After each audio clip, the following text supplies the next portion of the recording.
باپ اور بیٹے اور روح القدس کے نام میں آمین۔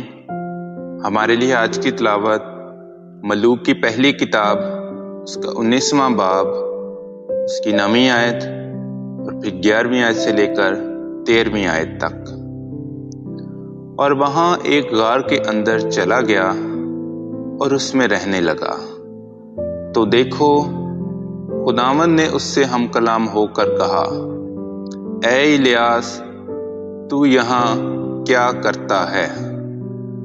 تو اس نے کہا، باہر نکل اور خداوند کے آگے پہاڑ پر کھڑا ہو، اور دیکھ، خداوند گزرتا ہے، اور بڑی شدید آندھی پہاڑوں کو پھاڑنے والی اور چٹانوں کو توڑنے والی خداوند کے آگے ہے، مگر خداوند آندھی میں نہیں۔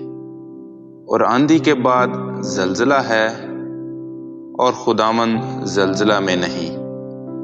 اور زلزلہ کے بعد آگ ہے، اور خداوند آگ میں نہیں۔